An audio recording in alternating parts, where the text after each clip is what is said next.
Okey Tuan Faris, sebab saya bagi 5 minit sahaja. 5 minit, Tuan Faris cerita tentang pengalaman daripada bermula melangkah pergi ke industri oil and gas sehingga kini.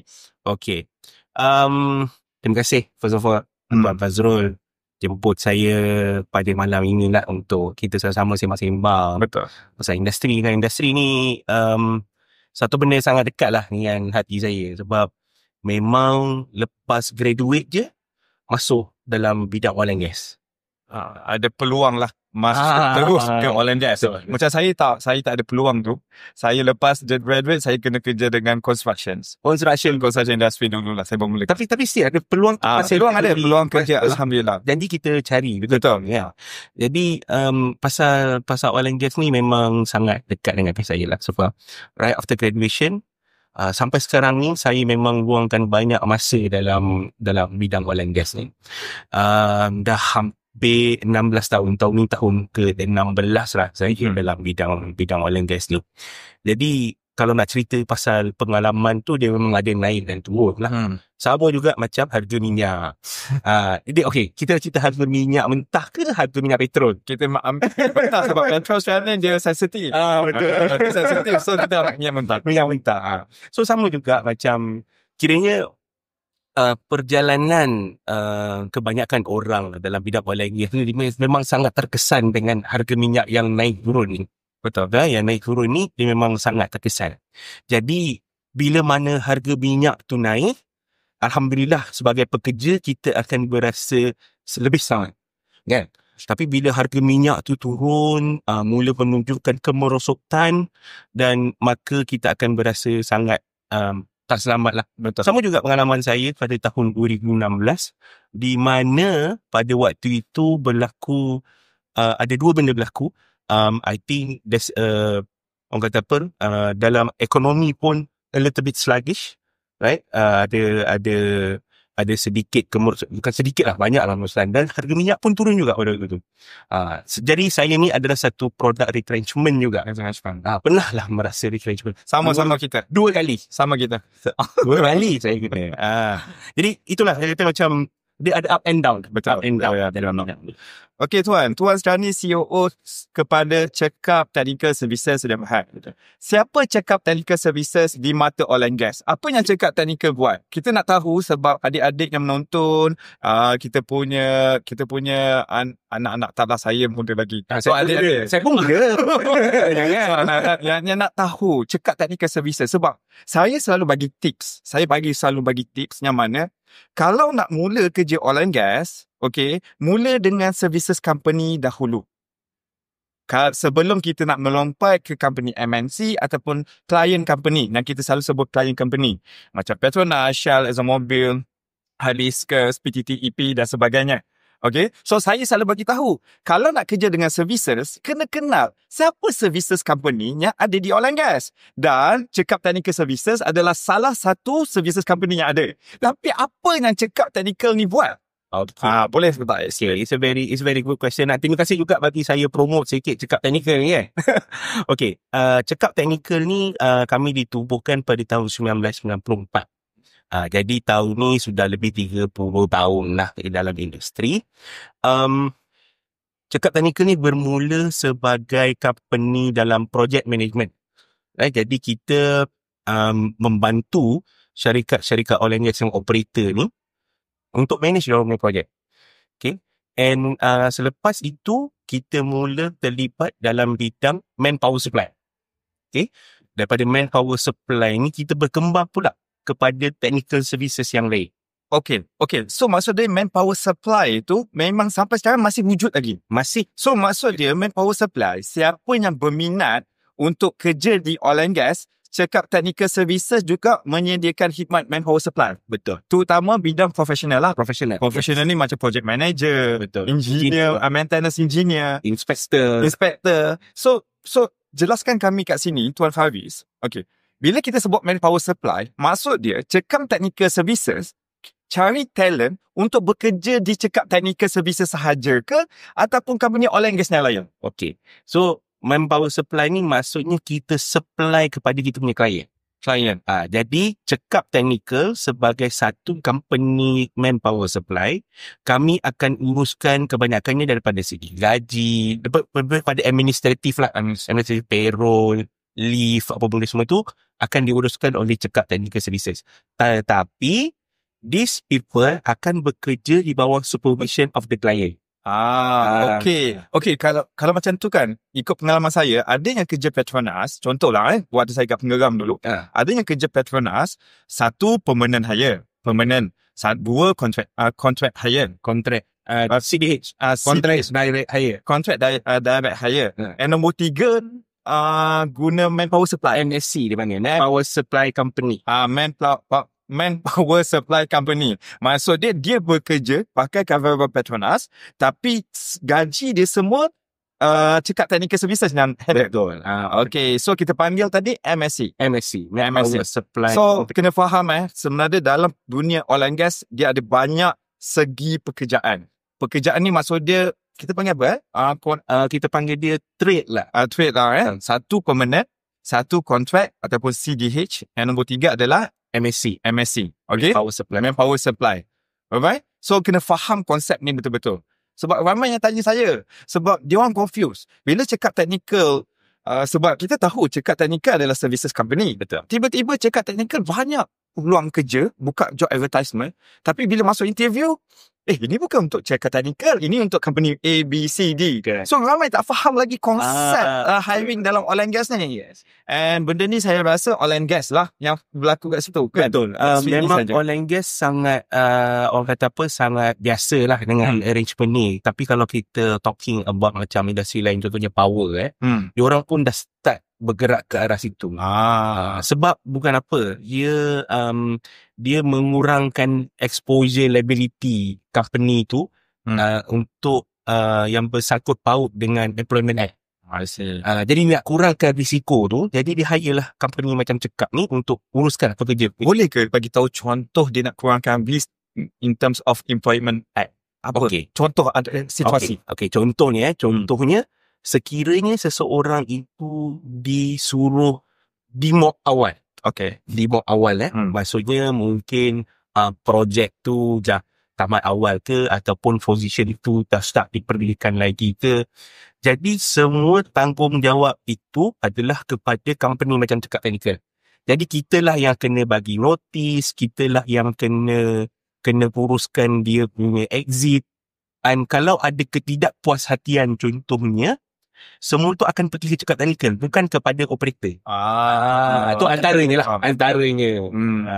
Okay, selain daripada manpower tadi, Cik Fairuz kata Cekap Technical Services buat services company. Tapi apa services company jenis apa? Services yang lain contohnya macam Cekap Technical ni kita buat juga safety consultancy. Dia lebih kepada statutory requirement lah. Contohnya macam CHRA, Chemical Health Risk Assessment, Chemical Exposure Monitoring, Noise Risk Assessment. Semua yang dalam DOSH punya keperluan kita boleh buat. Lepas tu kita juga buat asset integrity management punya study. Di mana kita buat asset register, kita buat bill of material, kita buat SPER, FMEA, benda-benda tu kita buat juga. Lepas tu kita juga ada buat geometric punya related. Macam contohnya laser scanning. Laser scanning, lepas tu kita ada buat survey. So lagi kita, of course, kita punya core adalah project management lah. Baik. Okay, project management. Okay. Alright. Kita beralih kepada soalan panas. Ini yang panas lah. Tadi banyak atau tadi lebih. Ini tak ada tempat lebih. Yang ramai tanya saya, ramai tanya Meta Oil and Gas. So, ini adalah soalan panas yang berbunyi. Bang, Meta Oil and Gas dan selain daripada Meta Oil and Gas dan sebagainya, selalu promote kat kami kerja di oil and gas. Tapi, betul ke ada kerja kat oil and gas tu? Dah lah, minyak pun makin lama makin sikit. Ya ke? New energy dah semakin berkembang. Maksudnya, masa depan oil and gas ni dah tak ada.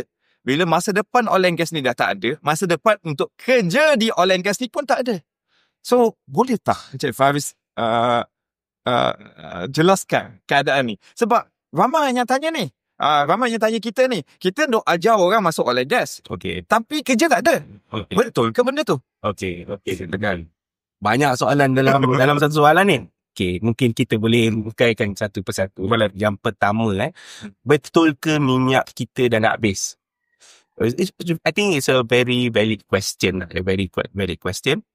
Sebab, yelah, tabung macam kita tengok satu bukit dan lama-lama kita tarah dia akan haus lah. Akan haus, akan semakin rendah lah. Sama juga macam we're talking about minyak mentah dan juga gas asli ni. Dia sebenarnya dalam satu takungan kita panggil reservoir. Reservoir. So kita anggap takungan tu macam satu tabung lah. Tabung. So hari-hari kita produce dia, lama-lama dia akan shrink lah. Betul. Akan shrink.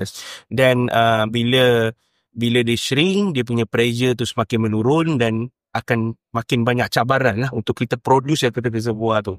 Okay, that's a valid thing lah. That's a valid thing. Cuma yang satu lagi benda kita ingat, dunia ini luas. Betul. Dunia ini luas. Jadi apa yang dilakukan oleh Petronas contohnya adalah untuk keep exploring new opportunity. With regards to untuk nak maintainkan kita punya reserve ni pada satu tahap yang selesa. Betul. Jadi when we are talking about berapa lama lagi minyak kita boleh tahan, 30 tahun lepas, people will say 30 tahun lagi boleh tahan. But we are still here standing, producing around 600,000 barrels per day. Betul. Kan? So with current technology dengan AI, lepas tu dengan banyak effort baru, a new approach untuk kita produce, explore dan sebagainya, kita punya reserve tu sebenarnya bila jumpa, betul. Bila jumpa teknologi baru, kita identify ataupun kita kenal pastinya reserve kita makin banyak. Kalau tak makin banyak pun, at least dia macam tidak menyusut dengan terlalu besar. Betul. Lagi-lagi sekarang ni kita beralih kepada new energy, yang mana kita perlukan natural gas. So natural gas. Sebab tu kalau awak tengok macam projek RMJ, upcoming lah lepas tu ZLNG, PFLNG 1, 2, 3, dan projek-projek natural gas makin besar, makin banyak, terutama di Sabah dan Sarawak. Okay. So nak menjawab pertikaian tu tak, sebab tu kami di Meta Oil and Gas selalu promote untuk awak join oil and gas, sebab kami bukannya tak cukup position, tapi sebenar dan kenyataannya kami tak cukup manpower, tak cukup talent. Kita panggil apa? Brain drain. Betul. Brain drain. So and satu lagi, orang tengok oil and gas ni dah tak secantik macam dulu kan. So I think benda-benda tu yang actually affect kita punya talent development ni. Macam ada certain university struggle nak dapatkan student untuk join. Betul. Dia untuk yang oil and gas related punya courses. Jadi dah tak nampak, dah tak cantik macam dulu. Betul. Kita selalu bagi tahu dalam kat industri, kita selalu bagi tahu industri player kata bila university fresh graduate yang baru keluar dari university, dia tak meet kita punya expectation. Sebab tu Meta Oil and Gas pun ada buat courses yang penting yang boleh bantu kita untuk adapt dengan suasana di tempat kerja di oil and gas. Kita panggil hit the ground running lah. Itu yang kita punya ni lah. Okay, Tuan Faris, cakap technical services, saya dapat tahu yang mana banyak berkhidmat di offshore berbanding onshore. Dululah. Sekarang ni kita balance lah. Okay. Bila sebut oil and gas, semua sebut tentang offshore. Oil and gas je offshore. Abang offshore. Okay? Memang famous lah. Lama lah offshore ni. Okay? Lama lah offshore ni.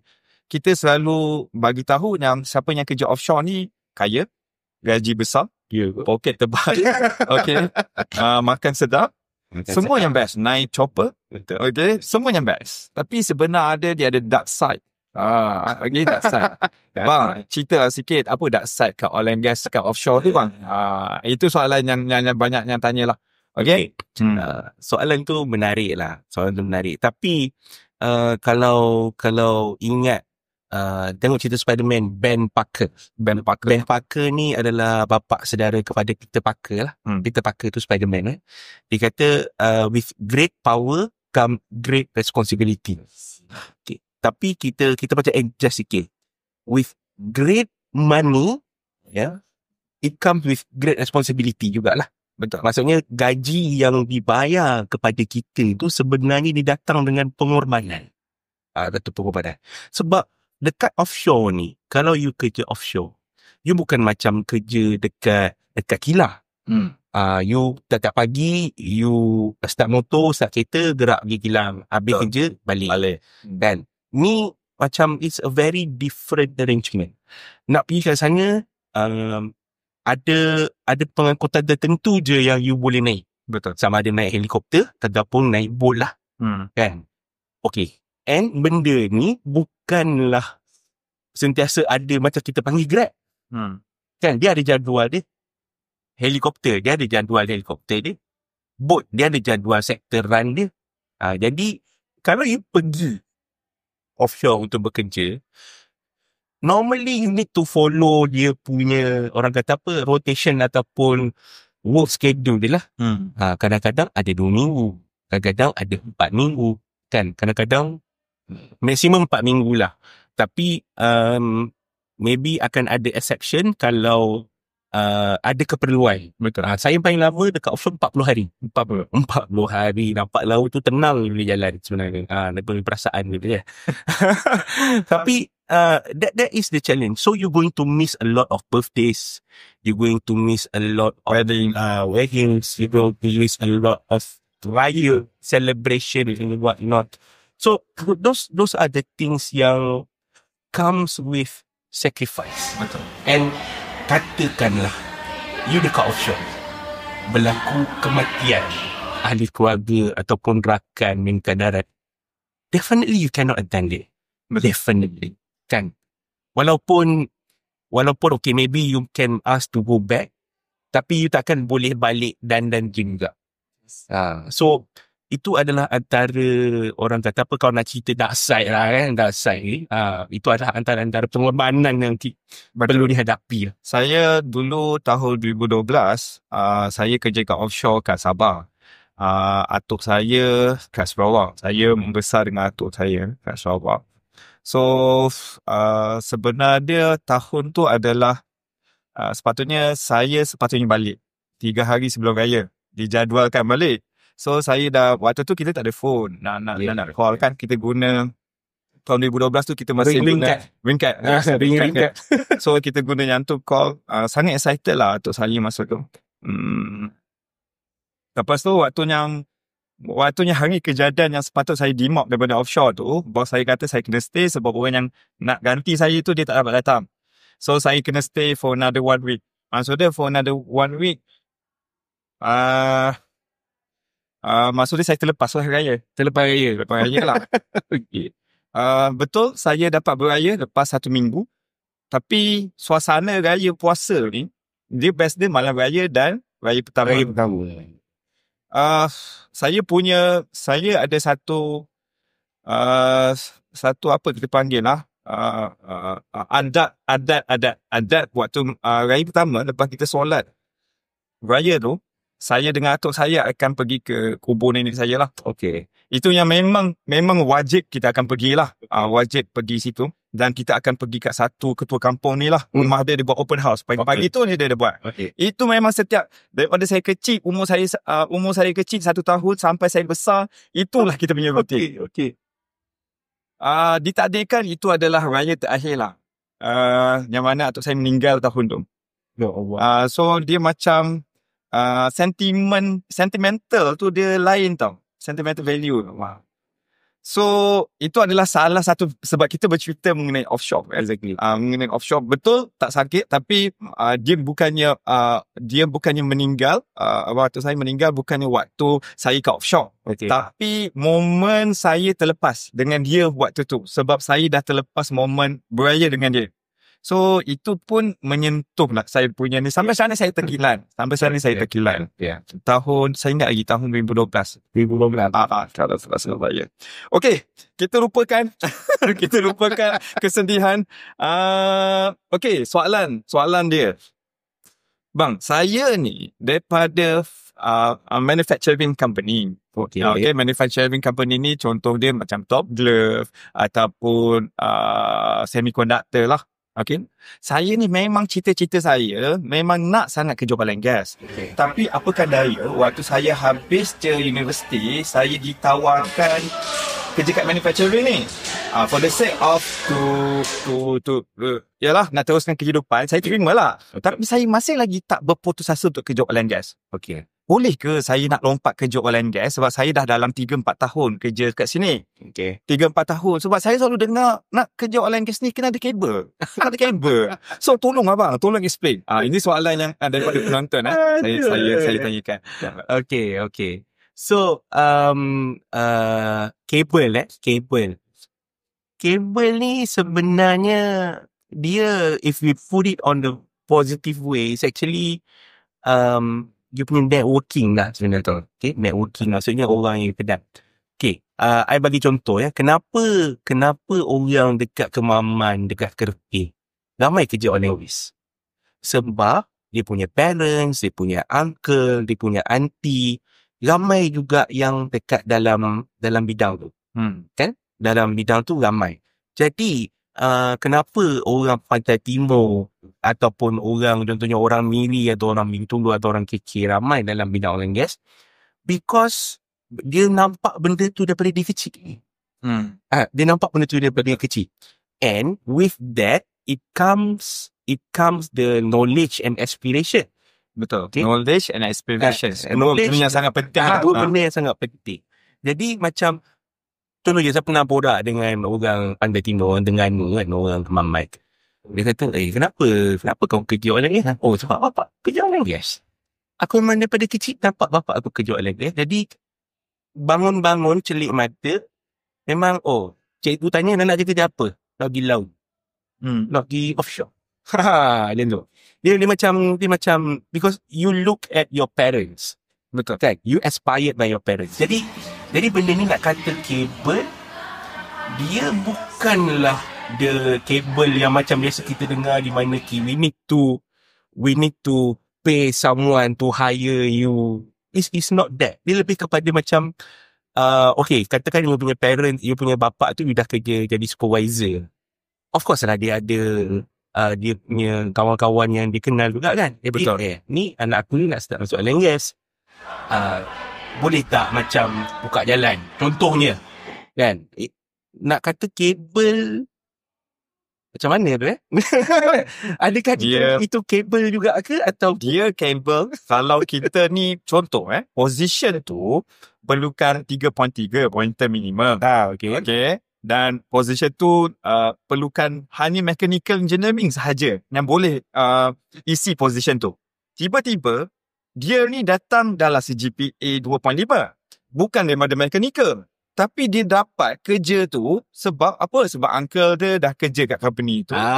Itu kabel. Itu kabel. Tapi walaupun itu anak saudara dia, tapi kalau anak saudara dia tu meet the requirement, contoh CGPA, contoh education, contoh memang tip-top waktu interview, kita tak boleh nak question. Exactly. Sebab macam Tuan Faiz bagi tahu, dia datang daripada knowledge plus aspirations. Dua benda ni lah. Tapi saya tak bermanfaat lah daripada situ. Sebab waktu saya join, saya fikir dalam seluruh ahli keluarga besar saya, tak kisahlah anak pakcik semua tu, saya seorang tu yang pertama yang masuk. Okay. So saya ada aspiration. Aspiration saya hanyalah Petronas punya iklan. Dulu. Memang saya sentap lah. Memang saya setiap kali iklan tu saya kata, saya nak kerja oil and gas. Okay. Saya nak kerja. Itu satu jenis aspirasi. Betul. Itu aspirasi untuk saya. Macam tu lah. Sebab tu saya selalu nasihat kepada adik-adik semua, kawan-kawan kita kat sini, nak kerja oil and gas senang. Keep motivated. Selalu bersemangat. Jangan hari ni kita dengar podcast, semangat lah nak masuk oil and gas. Esok tak ada. And semangat ni kena datang dengan knowledge dan usaha lah. Betul. Kena datang dengan usaha tu. Itu. Dan satu lagi saya nak pesan, modern network nowadays is LinkedIn. LinkedIn. Saya tak tahu, ada orang sebut LinkedIn, ada orang sebut LinkedIn, ada sebut LinkedIn. LinkedIn pun ada juga. Okay. So, ingat nak kerja oil and gas, satu je saya pesan. Kena ada LinkedIn. Kalau tak ada, susah. Zaman sekarang ni. Sebab saya tengok, saya perhatilah. Zaman sekarang ni, hiring manager, bila dia dapat resume, dia dapat soft copy. So, ada link untuk nak pergi ke LinkedIn candidates. So, dia biasa tekan. Dia biasa tekan link tu. Tekan, lepas tu dia tengok. Dia tengok-tengok dulu. Okay? So itu tips dia. Okay? Kena ada LinkedIn. I will do the same. As a person yang in the hiring position, bila kita dapat CV, especially untuk kalau untuk saya, untuk yang bekerja dengan cakap teknikal lah, bukan yang manpower supply ni. Kayaknya memang yang bekerja untuk run the operation inside cakap teknikal. Biasanya kita akan tengok tu in dia.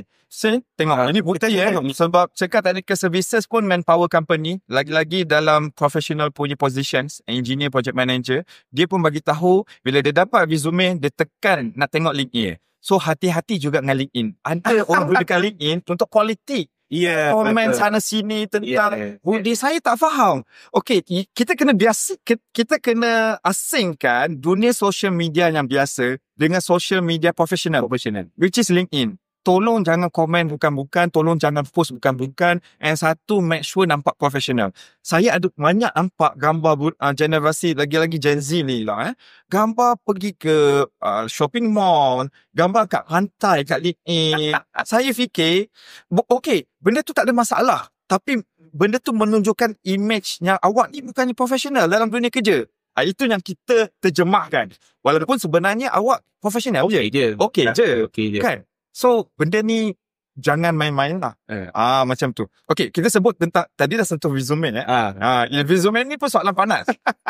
Bila kita dapat resume, okey, tadi kita dah tahu tentang LinkedIn.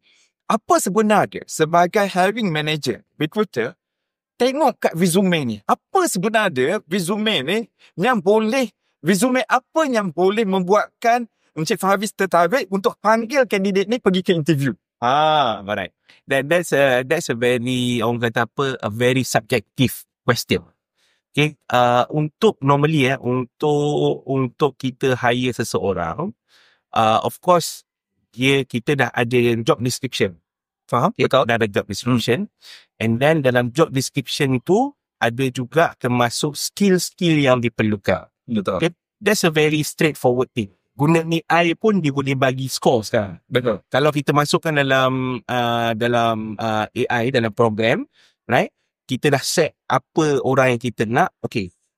Dia dah boleh bagi skor dah. Ada banyak platform yang buat itu. Even cakap sendiri pun kita gunakan benda yang sama. It helps us in our recruiting lah. It helps us in our recruiting. Right? Jadi resume tu that one very straightforward. In term of you punya hard skill. Hard skill tu very straightforward. AI akan bantu. Betul. Okay. Jadi that's the first thing. You kena make sure you punya hard skill tu meet with the requirement of the job. Okay, that's nombor satu.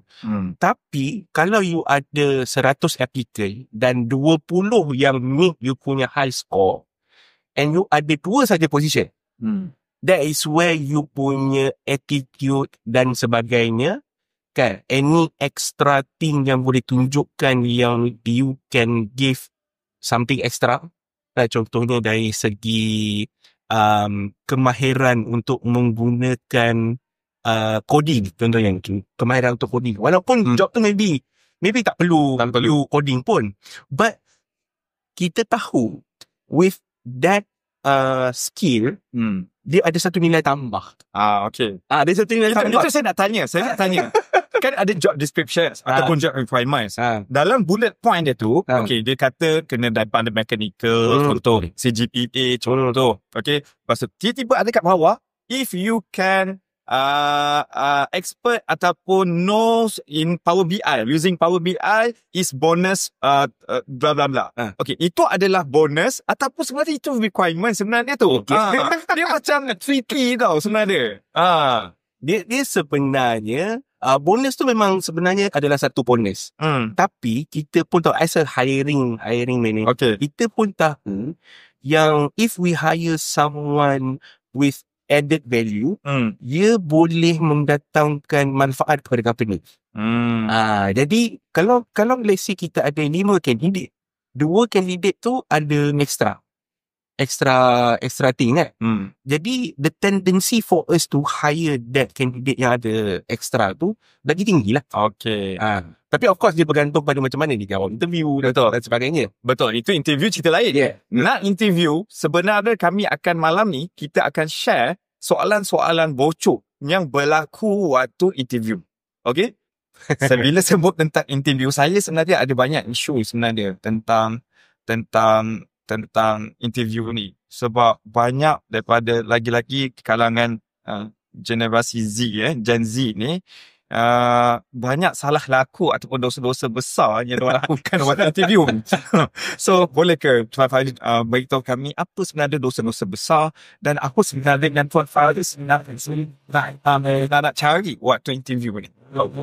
Okay, sebenarnya macam yang kalau Ros yang dengar daripada awal tadi, saya cakap macam dari segi skimming resume ni, macam sekarang ni banyak dibantu oleh sistem, banyak dibantu oleh AI, di mana kebanyakan sistem-sistem ni dah terus bagi makan. So in term of technicality, this person should fit for the job. In term of technicality lah, maksudnya daripada skill apa yang dia nak. Okay, sekarang ni what makes you different? What makes you different is actually how you perform in your interview. Okay, jadi sebenarnya interview ni adalah satu benda yang very depending on the company tu punya culture dan juga company tu punya policy, right? Most of the MNC ni company, dia ada apa yang kita panggil sebagai structured interview, right? Structured interview, contohnya macam Petronas, Shell, okay, dia ada structured interview, ya, di mana setiap orang kata apa, candidate ni dia perlu melalui certain benda lah, depending on what position yang dia nak apply, ya. Ada juga certain company yang masih lagi tahap MNC, tapi dia ada banyak stage interview. Contohnya macam saya pernah bekerja di SLB. Nak masuk SLB 4 kali interview. Ada 4 round. Round dia daripada ramai-ramai. Waktu mula tu memang dia kecil sampailah you one to one dengan you punya manager, bakal jadi manager you dekat tempat tu. Right? So ada juga company macam tu. Ada juga company macam contohnya SME, dia tak adalah structure sangat, tapi dia lebih kepada nak tengok attitude, how you deal with a critical question, kan, how you position yourself when being provoked, contohnya. Sebab those are normal things that will happen when you work, right? Being thrown critical question that you need to answer, right? Being provoked maybe by your colleague or by your client. Jadi benda-benda macam ni yang sometimes, especially untuk SME lah, tapi bila nak kira peluang pekerjaan tu sebenarnya banyak di kalangan SME, because SME ni adalah tunjang kita punya orang kata apa, industri. And this SME, they might not appear to be very structured, right? But they are looking for someone yang agile, yang flexible dan boleh adapt dengan a lot of situation sebenarnya. So this interviewer sebenarnya, the reason why they ask that question is actually they are testing you. Sama ada you ni boleh ke kena cuit sikit. Contoh kan, contohnya. Okay, kalau if you perform well, then InsyaAllah you akan diterima kerja tu. Macam tu lah. Okay, Tuan Haris, waktu interview, soalan-soalan teknikal ataupun soalan-soalan nak test behavior ni, biasa dia soalan tu berbunyi macam mana? Boleh tak share? Sebab kita nak tahu ni soalan bocor. Okay, contohnya. Okay, kalau kita nak tengok dia punya, contohnya how dia menjawab soalan-soalan yang critical, contohnya. Right? Maybe kita boleh test dia dengan minta dia, okay, contohnya kalau position tu related dengan drilling fluid, for example, ataupun ada kena mengena dengan petroleum engineering, mungkin kita boleh tengok, okay, in 5 minutes, Right? Can you explain to me the function of drilling fluid? Kenapa kita kena ada drilling fluid tu? Contoh. So, waktu tu kita akan nampak sama ada dia ni boleh ke nak jawab soalan-soalan impromptu yang macam tu? Sebab kita tak boleh expect most of the time you can anticipate all the question that the client will ask you. Betul. Right? So, sometimes how prepared you are when you are in a meeting or when you are in a discussion, for example. Soalan-soalan terbang, orang kata soalan-soalan yang melayang-melayang macam ni, kadang-kadang akan hinggap juga dekat you. And nak tak nak, you kena jawab. Nak tak nak, you kena jawab. Sama ada jawapan tu adalah I'll get back to you. It's still an answer. Betul. Right? But the most important thing is they want to see whether you can adapt with that kind of situation or not. So I sebagai seorang hiring manager, I nak someone yang ada orang kata apa, ada that ability lah, the ability untuk adapt dengan various situation. Okay. Kalau saya pula, ini soalan bocor boleh bagi tahu Kalau saya pula kalau interview candidate, benda basic yang saya akan tanya senang je. Boleh ke dia explain saya upstreams, downstreams and midstream? Sebab saya nak dia macam ni tau. Bila kita nak hire someone yang nak kerja oil and gas, saya nak orang tu berminat nak kerja oil and gas. Okay, bila dia berminat, saya selalu fikir dia kena ada tahu fundamental knowledge of oil and gas. So soalan basic ni adalah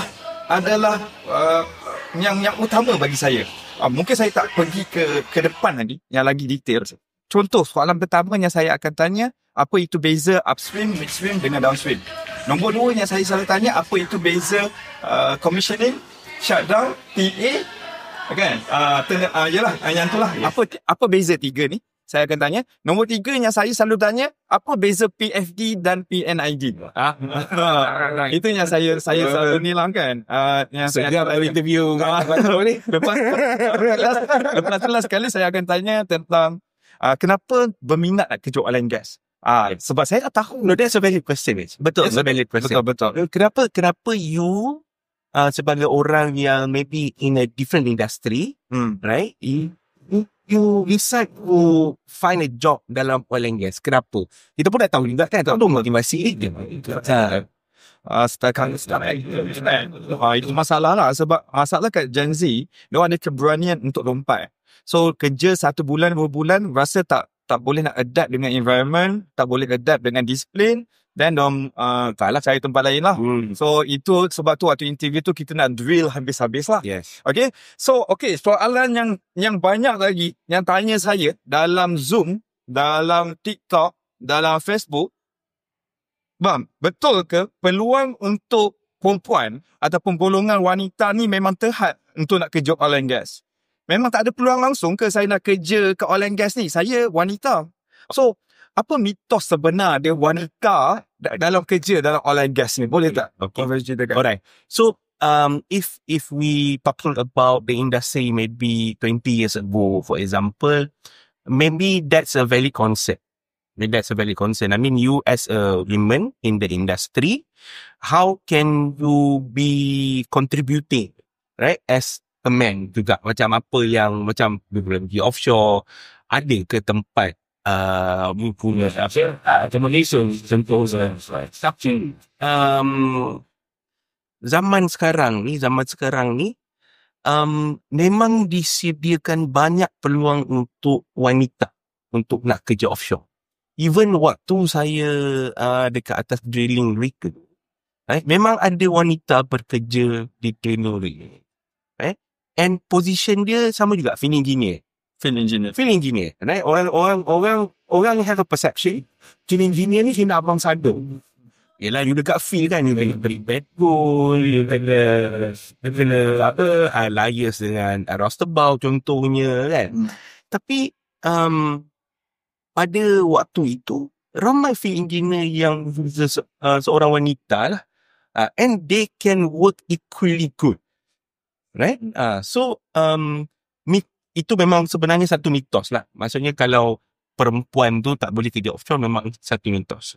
Right? Sebab peluang sekarang ni, and in terms of facilities yang ada di drilling rig ataupun di platform sekarang ni, dia memang boleh accommodate untuk wanita. Jadi in my opinion, tak ada masalah kalau you wanita dan nak menceburkan diri dalam bidang upstream lah. Betul. Dia sebenarnya persoalan dia bukan terhadap oil and gas. Persoalan dia adalah terhadap kita. Adakah bukannya oil and gas tak bagi peluang, tapi adakah awak nak ambil peluang tersebut? Ataupun ambil bila rasa macam ini tak kena dengan jiwa dan kita resign ataupun kita nak minta kerja, bos nak balik, saya tak nak kerja offshore lah bos, saya nak balik office bos. Kan? Yeah. So persoalan dia adalah kita, dan benda tu bukannya mengikut jentina. Benda tu memang ikut kita. Betul. Tak kisahlah kita ni lelaki ke wanita ke, kalau kita tak kuat, memang kita tak kuat. Betul. Tapi kalau kita kuat, kita boleh saja. Homesick tak mengenal jantina. Ya, betul. Homesick tak mengenal jantina. Kalau kita homesick, kita masih homesick kan. Tuan, sebelum kita pergi podcast ni, kita ada bercerita mengenai konflik dalaman Petronas lah. Okay, yang berlaku, yang mana sebahagian besar, tak adalah besar, sebahagian kecil ditawarkan MSS. Okay, yang mana ramai saya punya followers juga yang kontak dengan saya. Ada yang kawan-kawan saya yang ditawarkan MSS ni. Dia ditawarkan, bukan ditawarkan je. Dia memang dipaksa ambil. Okay. So apa pandangan tuan mengenai situasi tersebut? Dan adakah lepasan ataupun ex-Petronas lepas ni, dia boleh bekerja di industri luar ataupun industri sama, minyak dan gas? Adakah, macam mana nasihat tuan untuk bagi motivasi dan bagi ketahanan untuk orang survive selepas ni? Okay. It's a very, orang kata apa, soalan tu memang agak related lah dengan situasi yang sekarang. Betul. Dia bukannya kita tak perlu fokus dengan Petronas, tapi dia semua. Yes, semua. Sebab saya sendiri pun pernah kena retrench. Jadi saya rasa saya faham perasaan orang yang jenis retrench tu. The uncertainty tu actually sometimes will cloud your wisdom, anxiety and perasaan. Lagi kalau you ada anxiety, ada certain condition yang akan orang kata alleviate that feeling kan. Cuma percaya pada satu benda lah. Bila kita bekerja, we build our network. Betul. Itu part.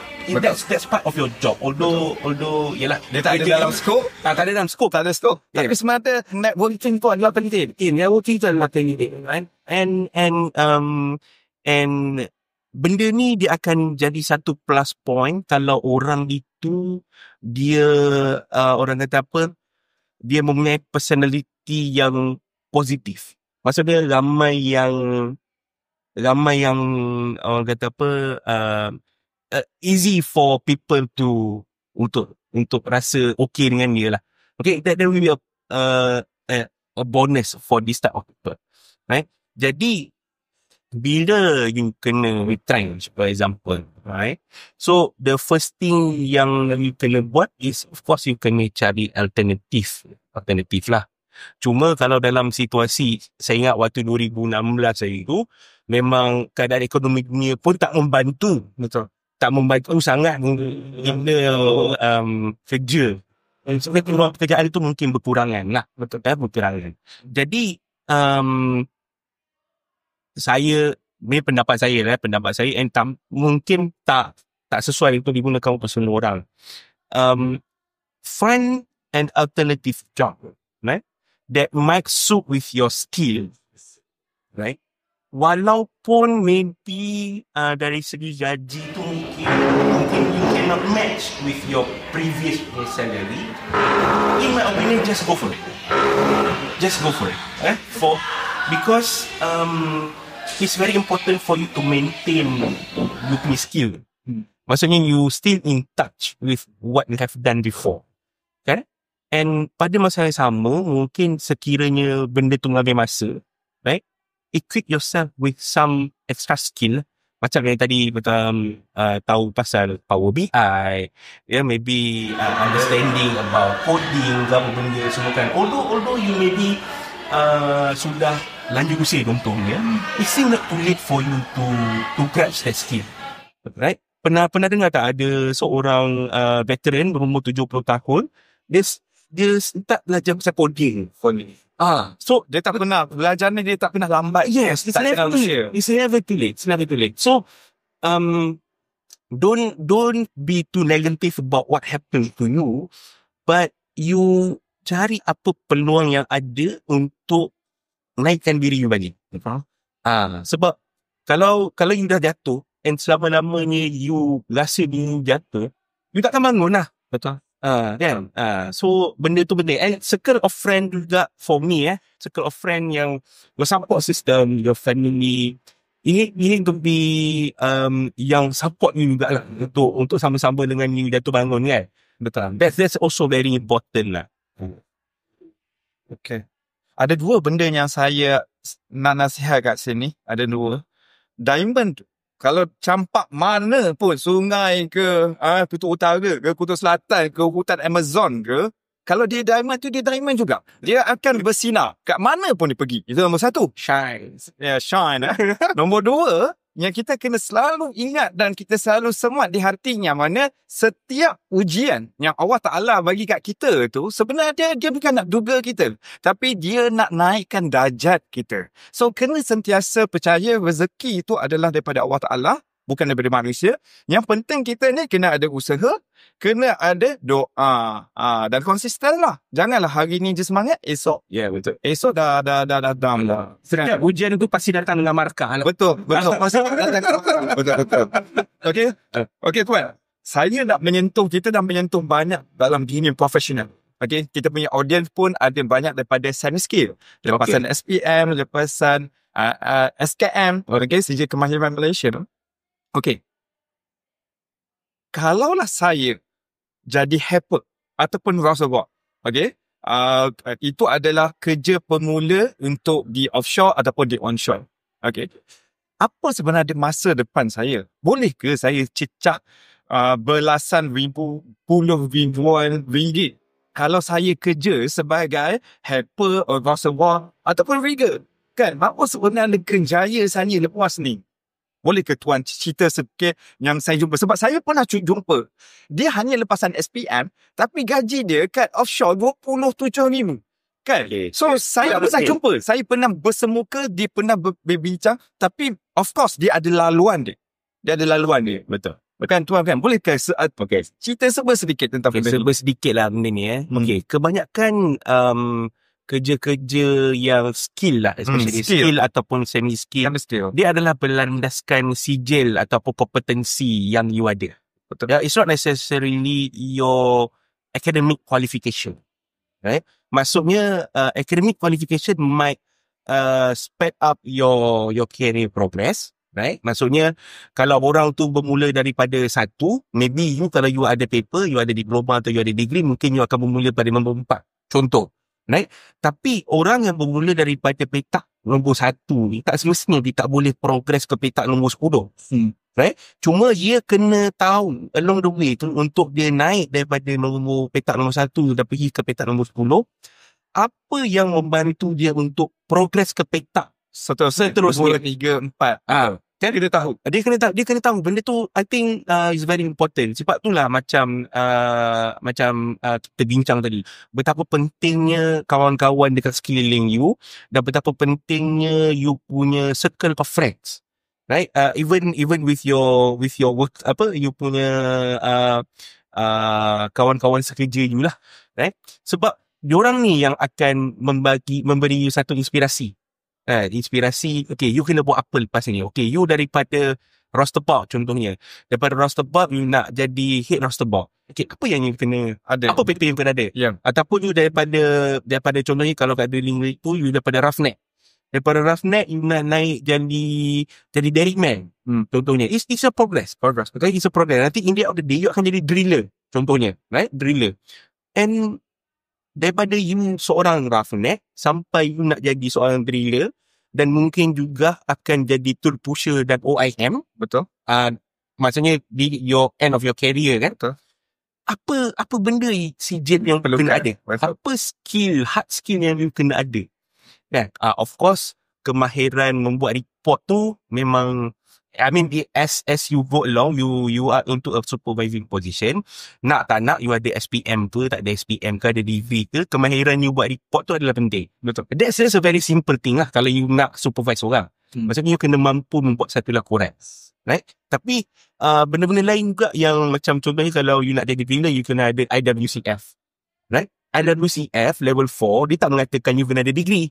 Betul. Tak perlu pun. Tak, dia tak cakap. Dia tak pernah cakap, okay, you nak IWCF level 4, you kena ada degree dulu. Tak ada. As long as you mampu nak belajar benda tu and jawab dia punya soalan, buat dia punya practical, you lulus, you dapatlah IWCF level 4 tentu. Betul. Jadi berbalik kepada diri kita juga. Sama ada kita ni berminat ataupun tidak nak pursue benda tu. Sebab kalau macam kita bawa kuda lah. Kita bawa kuda pergi tepi sungai nak suruh dia minum air kan. Kalau dia tak nak minum pula. Betul tak? Kita tak boleh nak tonyok muka dia nak suruh minum kat sungai lah. So, sama juga dengan kita ni.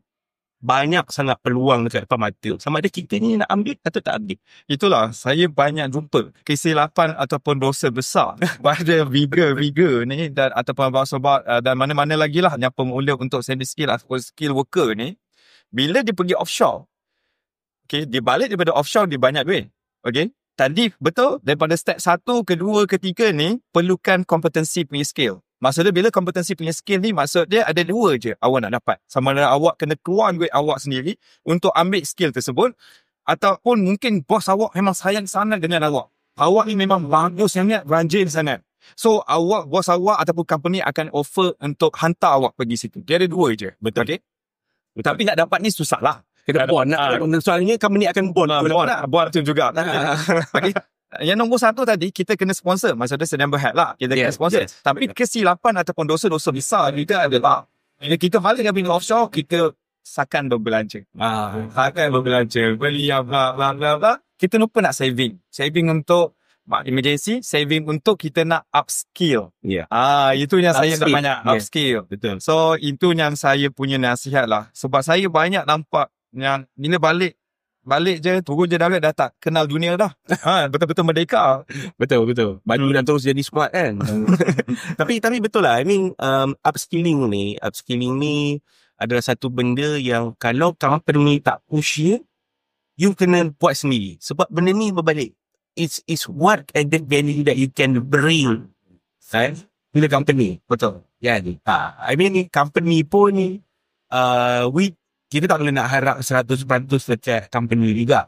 Kan? Kadang-kadang kadang-kadang ada sedikit kekangan ke daripada segi pembelanjaan ataupun daripada segi bajet untuk company tu kan. Jadi if you can prove yourself, bring something yang boleh added value to the company, definitely the company will appreciate you. Betul. Right? And as that come, your remuneration akan come along lah. Dia on lah. So, benda itulah yang saya dia kena ada kesabaran. Okay, next soalan panas kita untuk malam ni. Tak adalah panas lah. Tapi soalan panas ni maksud dia ramai yang tanya. Bang, saya lulusan mechanical engineering. Saya tak tahu apa kerja yang saya boleh pergi bila saya ke oil and gas. Okay, boleh ke tuan bagi tahu kami apa positions ataupun senarai pekerjaan yang saya boleh bekerja sebagai mechanical engineering student dan apa company-company yang terlibat. Okay, mechanical. Saya kena akui dalam oil and gas ni, mechanical ni lah yang paling banyak cabang kita boleh pergi. Betul Sebagai cengkap technical services pun saya fikir ramai ambil calon-calon atau kandidat yang ada background mechanical. Okay? Boleh ke Tuan Faris cerita sikit perjalanan sebagai seorang mechanical engineer, apa sebenarnya laluan dia tu? Dia ada banyak cabang. Macam saya cakap tadi, dia ada banyak cabang. So, apa cabang-cabang itu? Okay. Benda ni kita kena kenal pasti daripada segi job requirement tu lah. Right? Ada certain job. Contohnya field engineer. I bagi contoh field engineer. Dia tidak memerlukan sebarang disiplin khusus untuk jadi field engineer. Waktu I dengan SLV dulu, right? Computer engineering punya graduate pun ada juga jadi field engineer. Right? As long as you have an engineering degree, right, you boleh venture into that position. Tapi ada juga certain position yang memerlukan you untuk ada that discipline. Contohnya kalau you bekerja dengan engineering punya consultant, macam teknik ke, MMC ke, wood ke, kan, di mana you memang membuat engineering punya services. Okay, kat situ kalau you mechanical engineer, then you akan deliver mechanical engineering punya deliverables lah. You tak boleh tiba-tiba you ni mechanical engineer, tiba-tiba you nak buat PFD. Tak kena lah. Tak kena, because PFD ni adalah kerja seorang proses engineer contohnya. Betul. Proses engineer selalunya adalah lepasan daripada chemical engineering. Jadi dalam you punya job hunting punya quest ni, right, you kena selalu bertanya. Okay, kerja ni kena buat apa? Adakah dia memang memerlukan pure engineering knowledge? Macam kalau you talking about design, yes, you need to have your engineering knowledge. Dia akan apply lah engineering knowledge tu. Tapi kalau contohnya sebagai project engineer, right, untuk monitor project, right, mungkin disiplin tu tak digunakan secara 100%. Tapi kalau let's say you managing a piping punya project, kan, buat piping, buat sambung spool ke apa benda ke, kalau you mechanical engineer ada advantage kat you. Betul. Tapi tak semestinya kalau you civil engineer you tak boleh buat kerja tu. Faham tak? Jadi when you hunting for job, you need to understand berapa level engineering knowledge you tu, yang punya core tu akan digunakan tu kerja tu. Betul. Itu saya selalu cakap benda ni tentang education, okay, CGPA, okay, soft skill, okay, hard skill ataupun software skill pun okay. Tapi bila sampai job hunting skill, cloud. Okay, kenapa saya kata cloud? Ada seorang hamba Allah Ta'ala jumpa saya. Dia kata, bang, saya dah 3 bulan menganggur. Bukan menganggur, saya memang tak pernah ada kerja. 3 bulan saya dah convo. After convocation, saya tak dapat apa-apa pun, jangan ada kerja. Apa-apa interview pun tak dapat. 3 bulan, 3 bulan, okey. Lepas tu, saya tanya dia. Saya nak tengok, kita bersiasat lah. Apa punca 3 bulan dia tak ada dapat. Even interview pun tak dapat. Satu interview pun tak. First soalan saya tanya, bang pula, Dek, berapa banyak dalam 3 bulan ni, berapa banyak job application dah buat? Lepas tu dia kira tu. Adalah dalam 13-15. Okay. 3 bulan 3 bulan, 13-15. Okay. Dalam 13-15 job applications tu, apa position yang awak apply? Lepas tu, dia tunjuk kat saya lah. Process engineer, chemist, project manager, project engineer, IT punya specialist, data analyst, adalah tu. Tu saya tanya dia, awak sebenarnya belajar apa dulu? Saya belajar civil engineer. Okay. Ini adalah dosa besar. Dosa besar yang kita selalu abaikan. Dosa besar adalah awak tahu apa yang awak belajar, educations. Tapi awak tak tahu dengan educations tu apa yang awak boleh kerja. Apa yang awak boleh layak kerja. Betul. Yes. Nombor 1. Betul. Nombor 2, awak punya effort 3 bulan untuk 13 job applications, bagi saya itu dosa besar dia. Betul. Sebab 13 saya boleh apply, kalau zaman sekarang ni saya boleh apply dalam masa 5 ke 10 minit. Betul. Kenapa? Sebab kita ada LinkedIn, ada easy apply. Easy apply kan? Kita tekan je, kita dah isi semua data, apply je settle. So, ini adalah komen Chef Hafiz tentang keadaan. Itulah, dia benda ni sebenarnya is something yang unwritten rules when kita pursuing untuk punya degree. Ya, benda-benda ni adalah yalah, kadang-kadang you need counselling ataupun kadang-kadang universiti dia ada buat career fair ni semua. Benda-benda macam ni kadang-kadang I pun tak sure lah sama ada not being explicitly explained to the graduates ke apa benda ke, ataupun time ada explanation tu dia tak datang kelas. Kita tak tahu lah juga kan. Tapi saya rasa benda-benda macam ni adalah something yang orang kata apa, hack lah.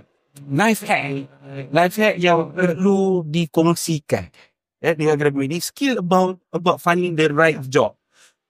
Job apa yang sesuai untuk you punya qualification. Benda-benda tu adalah penting lah. I believe macam benda-benda Meta Oil and Gas pun ada buat macam klinik resume. Betul. Kejaya punya seminar Kejaya. Betul, Kita nak explain lah. Yes, and actually this thing actually help this graduate to understand better the industry, which is a good effort by Meta Oil and Gas juga benda ni. Sebab kalau kita nak harapkan academic institution 100% tanpa sokongan daripada industri macam kita ni, benda ni tak akan di-convey kepada kita punya bakat graduan. Betul. Saya pernah di-condemn atau awal kena bulan. Diorang bagi tahu saya, ini kita punya kawan-kawan juga, kawan-kawan dalam industri. Why you want to share to fresh graduate students all those things about the oil and gas? Kan? You must know, kita hidup dalam bubble kita. Elite must be in elite punya bubble. Dia kata oil and gas ni adalah elite punya community.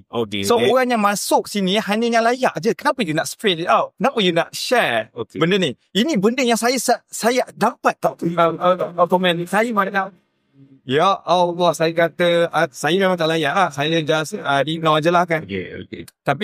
Tapi sebenarnya betul Cik Faris, kita kena tahu tentang job hunting skill. Itu yang paling penting sebenarnya. Job hunting skill. Macam saya bagi tahu, saya pun biasa. Saya sangat-sangat orang biasa. Saya bukannya yang highest punya student yang memang harapan bos saya. Tak. Tapi saya tahu macam mana nak survive. Kita nampak. Kita panggil laluan tikus. Laluan tikus tu. Okay, Cik Faris, next soalan. Kita buka soalan untuk ni lah, audience lah. Kalau audience boleh unmute, boleh ke? Boleh unmute. Lepas tu buka video call. Lepas buka video, kamera. Lepas tu kita tanya soalan. Boleh tak? Angkat tangan. Okay, Kayla. Sila Kayla. Okay, Kayla.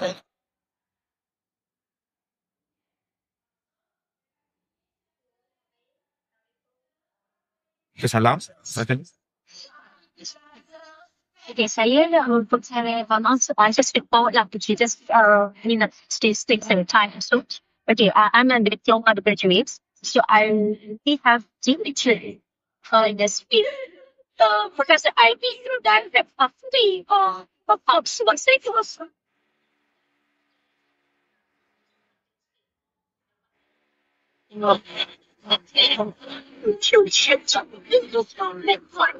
So, I guess around this week, next week of here. Just know what I will comment on maybe advice. I know very representative I think.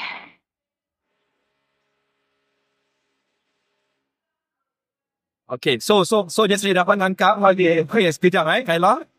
Ya, sebab kita ada masalah ada kontraktor. Okay. Kayla adalah saya nak angkat sekejap.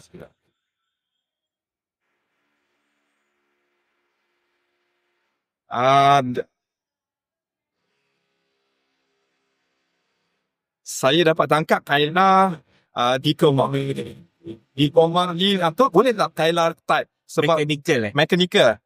Diploma in mechanical. Betul? Betul ke Kayla?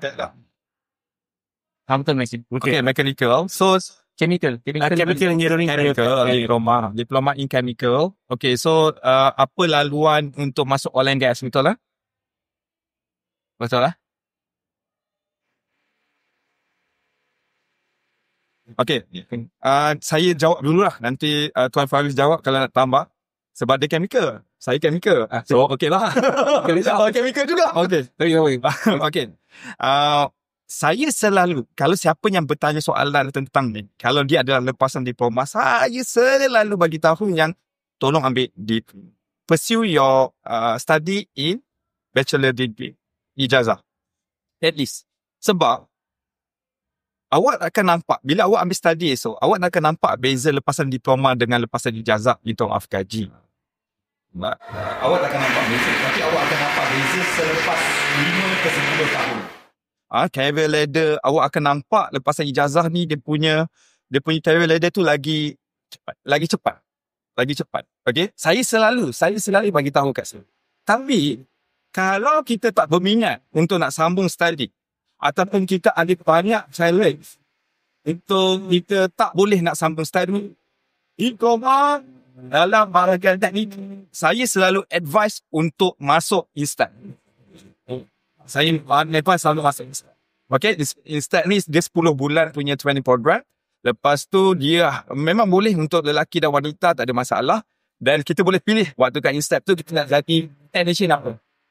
Jadi dia ada lab, dia ada proses, dia ada instrument, dia ada mechanical. Okay, kita boleh pilih. Saya selalu advise kat situ.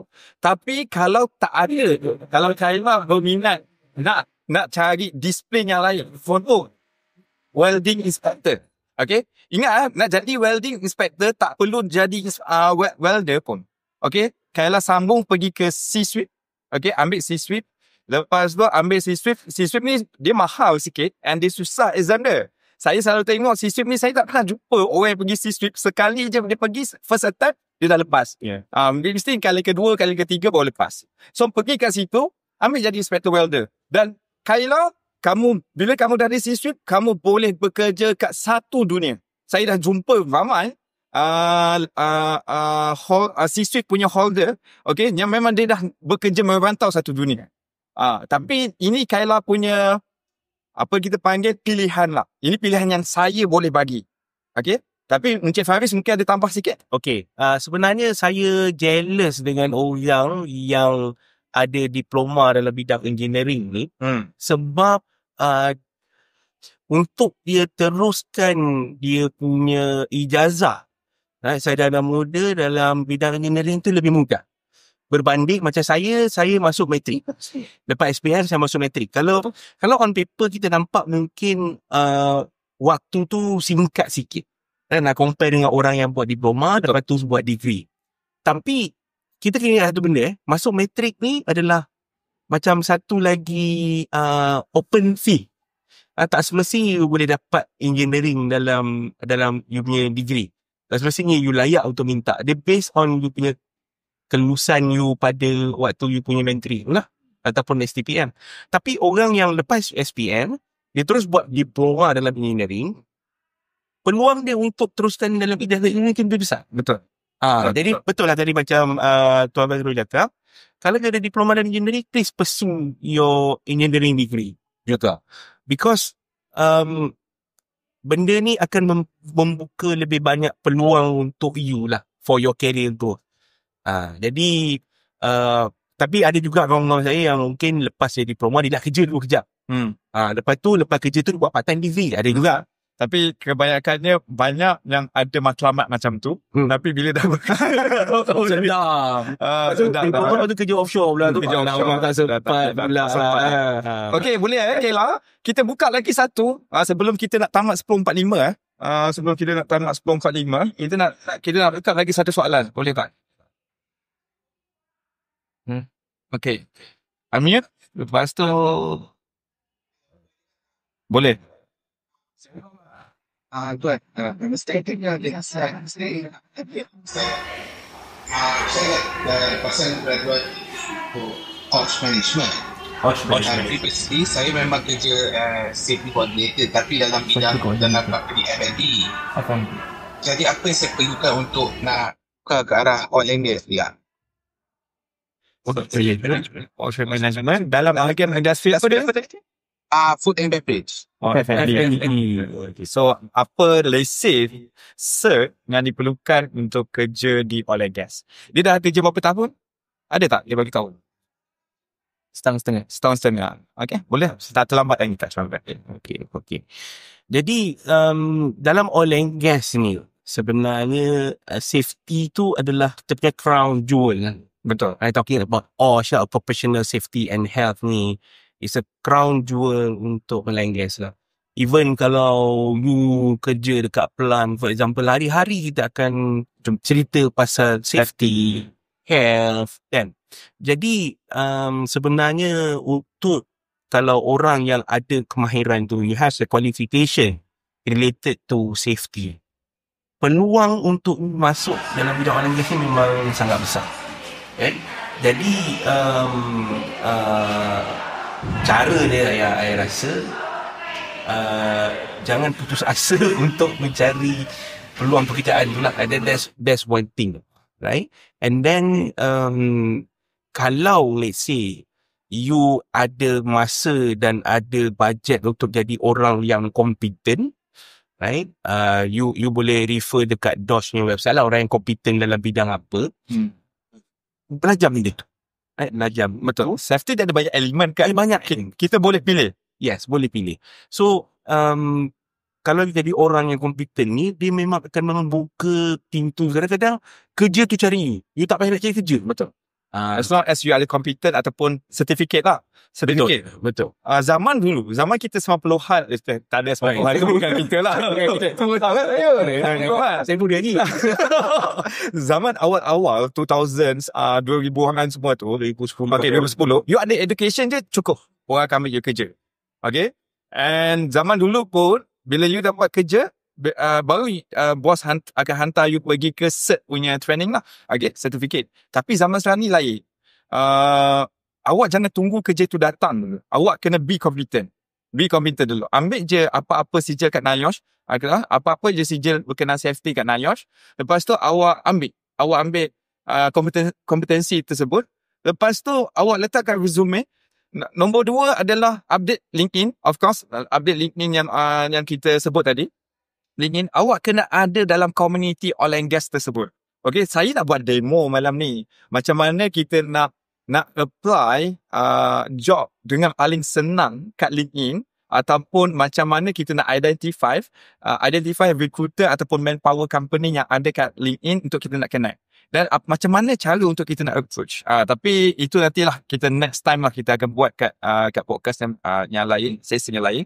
Tapi awak kena ada dalam community tu tersebut dahulu. Kan? Expose yourself. Expose yourself. Okay, tapi nak expose kena ada orang nampak awak lah. Apa awak ni? Siapa awak ni di mata kami? Oh, dia ni terkenal dengan environment punya ni lah. Kan, macam tu lah. Pollution punya ni dia boleh calculate semua tu lah. Contoh. Kan, kita kena ada forte kita. Ya, kena ada forte. Kena ada forte kita untuk orang nampak kita. Okay, awak kena ada dalam oil and gas tu. Awak baru 1.5 tahun. Tak terlambat. Jangan putus asa. Jangan putus asa untuk mencari peluang ni lah. Betul. Okey, Tuan Faris, kita dah sampai ke penghujung. Okey, kejap je. Memang kejap je. Masa berlalu dengan panas. Nasihat Tuan Faris kepada semua yang menonton. Okey, saya faham siapa yang tengok kami adalah kita yang memang nak kerja oil and gas ataupun yang nak tahu hala tuju kita di oil and gas, siapa yang dah ada kat oil and gas. So, apa nasihat Tuan Faris kepada kami semua? Okey. Saya rasa secara umumnya kalau kita minat sesuatu tu ataupun kalau kita nak pursue something, understand that subject. Maksudnya macam Tuan Fairul cakap tadi, kita masuk oil and gas, so kita faham lah oil and gas tu apa, right? Dan daripada situ akan terpiknya satu lagi soalan yang semakin mendalam lah. And benda tu sebenarnya akan membantu untuk equip yourself with the right skill, with the right certificate, right? And satu lagi, saya nak nasihat kepada semua orang, don't be too hard on yourself, right? Katakanlah, okay, kita hidup ni kita kena ada plan A, plan B, plan C, plan D. Jangan rigid sangat. Katalah kita aim satu kerja ni kan, satu company je. Tak dapat company tu, dapat company lain. Terus tak nak. Betul. Tak nak kan? Sebab we never know what yang kita akan dapat daripada company yang satu lagi tu, yang mungkin kita tak nak pun sebelum ni. Right? Jadi please be flexible, don't be too hard on yourself, right? Kalau sekiranya awak orang kata apa tidak berjaya mencapai satu cita-cita yang macam terlalu kita dabarkan contohnya kan, jangan down. Banyak lagi benda kat dalam dunia ni yang boleh kita garap. Betul. Cuma right circle of friend, right? Build your network that would help you in finding the other things lah. Betul. Itu saja. Alright, saya pun sama juga. Sentiasa upskill. Macam saya cakap, macam Tuan Faris cakap, kita ni tak pernah terlambat pun. Tak kisahlah kita tua pun, tak pernah terlambat untuk kita belajar. Exactly. Belajar ni memang akan buat kita akan buat kita sampai kat mana destinasi yang kita nak pergi. Okay, so be consistent. Jangan hanak-hanak tai ayam. Sentiasa percaya. Betul, don't be too rigid. Jangan terlalu macam, saya nak kerja yang ni je. Sebagai ini je. Jangan. Okay, sebab exposure tu sangat penting. Experience tu sangat penting. So, itu sahaja daripada saya, Fazrul Azmin. Terima kasih banyak-banyak Tuan Faris. Datang jauh-jauh daripada Ampang pergi ke Cyberjaya untuk pergi sini. Alhamdulillah, insyaAllah kita jumpa lagi masa akan datang. Kepada penonton atau viewers Meta Oil and Gas, tak kisah di Zoom, di Facebook, di TikTok dan sebagainya, saya ucap terima kasih banyak-banyak atas sokongan, atas semua yang dicurahkan. Semoga apa yang kami bagi ni diberi keberkatan. Yang baik tu datangnya daripada Allah SWT, dan yang tak baik tu datangnya daripada kelemahan kami. InsyaAllah kita jumpa lagi di masa akan. Terima kasih. Assalamualaikum.